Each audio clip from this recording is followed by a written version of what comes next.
Wesley's historic questions were about what to teach, how to teach, and what to do. For the Connectional Table's emerging forum, we will seek to update these questions for our current moment.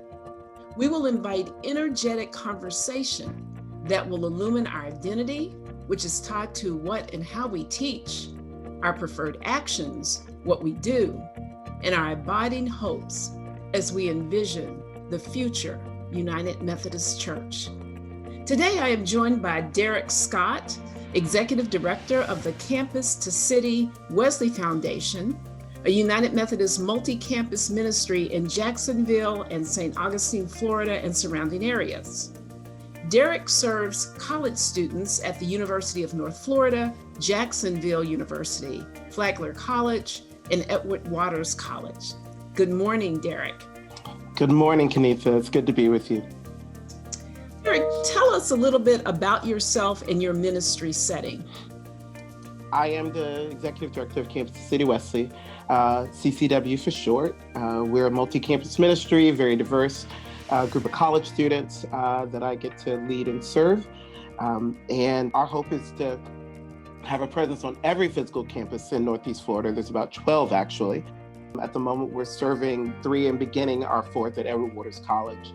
And it's an interesting ministry context. We do ministry specifically to the campuses that we serve, but with a big enough vision that it all is one organization, one campus ministry. And so specifically for individuals who are in leadership, they end up interfacing with students from young adults all across Northeast Florida. So we have this beautiful community of college students who are on multiple campuses, if they are on campus at the moment, and we all do the work together.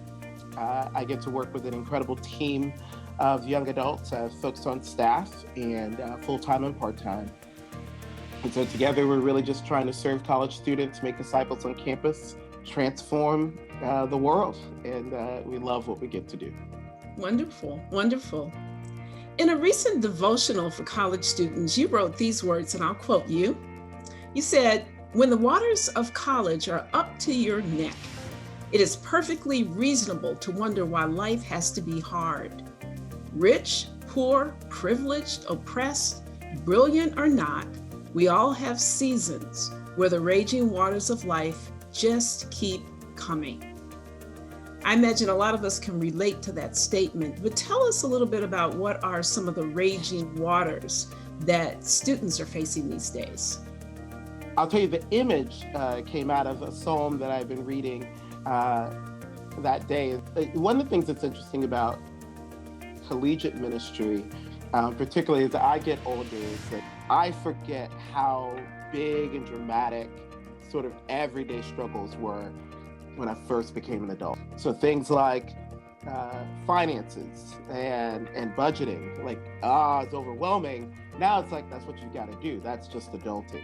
But so some of the raging waters is the things that adults just go through, but because these are emerging adults, it's the first time they've experienced this, first time they've had to make their own decisions, first time they've even had to deal with consequences of decisions on their own. That can be a huge point of anxiety for these young adults. And we can look at that and say, you'll be okay. But I think it does require us to take them seriously. And so that's one of the things that I think could be sort of illustrated by the raging waters. I mean, right now they're having to navigate COVID, campus, they're having to navigate politics, and we're grateful that they are, in increasing numbers, Gen Z is engaging in the political conversation in our country, but we all know that's stress producing to be a part of that conversation. And so that and relationships, and I'll be honest, our families have a degree of brokenness that stay with these young adults, even if they leave home. So there's just a number of things that I see college-age young adults having to grapple with, having to deal with, work through, and I don't think they're unreasonable. I don't think it's just, young people and they need to get over it. Like, I think that it's serious and it's important to name and to give them space to grieve it, the things they're going through, but also to work through them, to get stronger, to get bigger, to build capacity.